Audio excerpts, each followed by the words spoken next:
애굽의 총리가 된 요셉에 대해서 봅니다. 자, 이 요셉은 아버지 야곱의 그 형제들 가운데 한 사람이었는데 형들의 미움을 받아가지고 이 요셉이 애굽의 노예로 종으로 팔려간 거예요. 그런데 그렇게 형의 미움을 받고 또 상인들에게 종으로 팔려서 애굽에 내려갔지만 바로 지금 이런 모든 요셉의 어려움과 고통은 하나님의 선하신 섭리였던 거예요. 한번 따라해 볼까요? 섭리. providence다 그래요. 영어로. 섭리라고 하는 말은 뭐냐면 우리는 우리의 삶을 살아가지만 하나님께서 살아계시고 또 하나님의 뜻과 계획 이게 있어서 그래서 우리는 우리의 삶을 살지만 하나님의 뜻과 계획, 섭리가 우리의 삶의 배후에서 역사하여 우리를 하나님의 그 뜻, 하나님의 목적지로 우리를 인도하신다. 이걸 우리가 섭리라고 그러는 거예요. 그러니까 이 땅에서 예수 믿는 사람들이 삶을 살아가다 보면 어려운 일들을 겪을 수도 있어요. 때로는 중한 병에 걸려서 죽을 수도 있고 때로는 뜻하지 않은 사고가 나가지고 그 사고로 굉장히 큰 어려움과 고통을 겪을 수도 있어요. 그런데 하나님의 섭리는 그 속에도 역사하는 거예요. 심지어 우리 사람이 죽음에도 하나님의 섭리는 거기에도 있어요. 우리는 죽으면 모든 것들이 다 끝이다. 이렇게 생각을 하기도 하지만 그러나 하나님의 섭리는 그렇지 않아요. 우리는 죽지만 하나님의 우리를 살리시는 부활과 또 새 창조 한번 따라해 보겠습니다. 새 창조. 새 창조란 말은 하나님께서 지금 우리 눈으로 보고 있는 이 모든 세계를 처음에 창조하셨지만 이제 그리스도 예수로 말미암아서 이 모든 세계를 다시 한번 새롭게 하시는 그런 것을 우리가 새 창조다 그래요. 이 새 창조의 역사가 아직은 완전하게 드러나지 않았지만 반드시 어느 날이 되면 이 새 창조의 역사는 이루어지게 될 거예요. 그래서 지금 우리가 보는 이 땅도 이 하늘도 모두 다 새 것으로 바뀌게 돼요. 그리고 거기에서 이제 죄와 죄인들과 또 악마, 귀신들, 사탄, 그 악한 영적 세력들도 하나님이 다 모조리 제거하실 뿐만 아니라 최후에는 뭐까지 제거하시냐면 죽음, 사망, 우리가 데스, 이 죽음조차도 하나님께서 완전히 제거해 버리고 그래서 그렇죠. 맞아요. 좋은 표현이에요. 죽음을 죽여버리시는 거예요. 하나님께서 자기의 아들 예수 그리스도를 통해서 예수님이 십자가에서 하나님의 영원한 말씀이 육신이 되시고 그 자기의 몸으로 십자가에서 못 박혀 죽으셨을 때에 바로 그의 죽으심을 통하여 하나님께서는 사망을 죽여버리시는 거예요. 예수의 십자가에서. 그래서 이제 마지막 날이 되면 이 새 창조의 역사가 이루어지게 될 것이다. 자, 우리가 본문에서 조금 벗어났지만 성경에서 하나님의 궁극적인 최후의 파이널 이 마지막 엔딩 그 목적지, 이것은 바로 이런 하나님의 섭리를 이루고자 나아가는 거예요. 그래서 우리 모두는 다 하나님의 섭리 가운데 있는 거예요.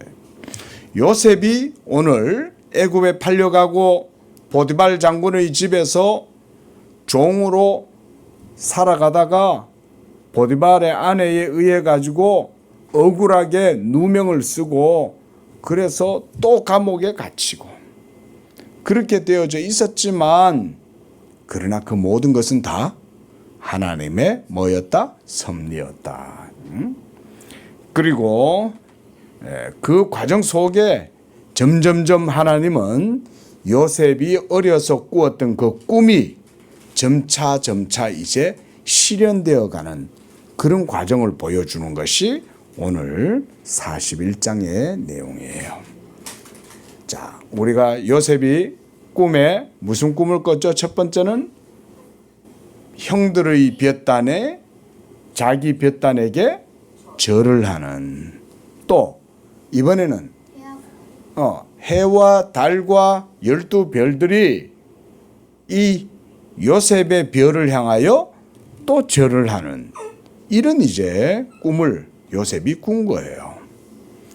그런데 그 여러 어려운 몇십 년의 시간이 지나고 난 이후에 드디어 요셉이 꾸었던 그 꿈이 실현될 때가 된 거예요.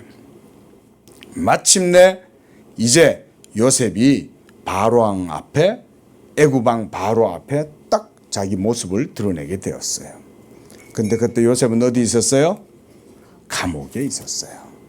이 감옥에 있던 요셉이 술 맡은 관원장과 떡 맡은 관원장에게 꿈을 해석해 주었을 때 떡 맡은 관원장은 꿈대로 죽게 되었고 술 맡은 관원장은 다시 그의 직분이 회복되어서 바로왕 앞에 서게 되었는데 이 바로왕이 어느 날 크고 무서운 꿈을 꾼 거예요. 너무나 무서운 꿈을 꾸고 흉측하고 공포스러운 꿈을 꾸고는 너무나 그 꿈이 뇌리에 크게 남아 있으니까 애굽에 있는 유명하다는 박수, 무당, 점쟁이들 다 불러 모은 거예요. 여봐라, 내 꿈을 너희가 해몽해 보거라 이러면서 그 꿈을 얘기해 줬는데 아무도 그 꿈을 해명해 주지를 못했어요. 그런데 그때 이 왕 옆에서 술을 맡아서 왕을 섬기고 있던 이 관원장이 왕에게 말을 해주는 거예요. 왕이시여, 제가 옥에 갇혀 있을 때에 신통하게 저희들에 대한 꿈을 꾸고 그 꿈을 해석해 준 요셉이란 사람이 있었습니다. 그런데 그 요셉이 제가 꾼 그 꿈을 해석해 주었는데 저는 그 해명대로 다시 회복되었고 떡 맡은 관원장은 죽임을 당하였습니다. 그 소년 요셉이 꿈을 정말 해몽을 잘했습니다. 그러니까 왕이 당장 명령을 내린 거예요. 여봐라, 그 요셉이라고 하는 아이를 빨리 데리고 오도록 해라. 혹시 그 전에 그 장군? 보디발. 그 전에 아니지, 그 이웃이. 그렇지. 보디발 장군의 집에 이제 그 옥에 갇혀져 있었지. 자, 그래서 이 요셉이 궁에서 이제 옥에서 궁으로 부름을 받았어요. 그런데 요셉은 바로 왕의 꿈을 딱 듣더니 해명을 해 주었어요. 그 꿈은 하나님께서 왕에게 장차 일어나게 될 일에 대해서 준비하라고 보여주신 겁니다. 그래서 왕께서는 이제 그 일을 대비하고 미리 준비하십시오. 그럼 내가 어떻게 해야 되지? 앞으로 7년 동안 아주 풍성한 전국에 대풍년이 나오게 될 겁니다. 그래서 어마어마하게 많은 곡식들이 열매가 맺히고 풍년이 일어나면 그것을 막 갖다가 배불리 먹고 버려버리는 게 아니라, 허비하는 게 아니라 전부 다 아끼고 모아가지고 창고에다가 다 저장을 하십시오. 7년 동안. 그 다음 7년 동안은 어떤 일이 벌어지냐면 온 세상에 전무후무한 그런 흉년이 기근이 일어나서 땅을 파도 물을 얻지 못하고 곡식을 씨를 뿌려도 열매를 맺지 못할 것입니다. 이렇게 해서 7년의 기근이 나올 겁니다. 이걸 준비해야 됩니다.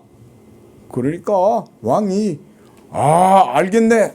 그러면 내가 이제 전국의 모든 사람들에게 명령을 내려서 거대한 창고를 짓고 곡식을 거기다가 다 저장하라고 내가 명령을 하지.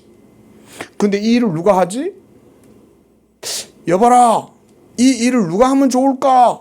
그러니까 신하들이 전부 다 그 일을 어떻게 해야 될까 몰랐는데, 이 요셉이 이 꿈을 해석해주고 또 방법까지 알려주었으니까 이 요셉이 그 일을 하기에 가장 적임자가 아닐까요? 그렇구나.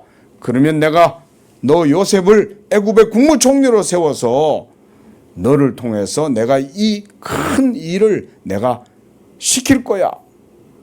그래가지고 감옥에서 나오자마자 일약 요셉은 애굽의 국무총리, 바로 왕 다음에 서열이 된 거예요. 대단하죠. 그런데 이렇게 되기까지 요셉은 얼마나 오랫동안 감옥에 갇혀 있었어요? 종살이를 하고 형들에게 팔려오고, 그죠? 집을 떠나서 정처 없이 객지에서 종살이를 하고 고통스럽게 삶을 살았어요. 또 억울하게 누명도 씌워가지고 얼마나 괴로웠겠어요. 억울하고 괴로움 속에서 오랜 세월을 보냈지만 결국 하나님의 섭리, 하나님의 뜻대로 이루어지고 결국은 요셉은 이를 통해서 애굽의 2인자 국무총리가 되어서 이제 하나님의 꿈은, 하나님께서 요셉에게 꾸게 하신 그 꿈이 이제 이루어지도록 하시는 것입니다. 기도하겠습니다. 살아계신 하나님, 지금도 하나님께서는 크고 놀라운 일을 행하시고 또 하나님의 섭리를 그 뜻 가운데에서 이루어 가시는 줄로 믿습니다. 우리는 이 땅에서 우리의 삶을 살지만 하나님도 영원한 하나님의 계획과 뜻을 지금 이 시간에도 이루어 나가시는 줄로 믿습니다. 우리의 삶 속에 또 우리의 삶을 향한 하나님의 뜻과 계획도 요셉처럼 이루어지게 해주시고 이것을 통해서 하나님께 영광을 돌릴 뿐만 아니라 우리가 하나님께 또한 귀하게 쓰임받는 복된 삶이 되게 해 주옵소서. 예수님의 이름으로 기도합니다. 아멘.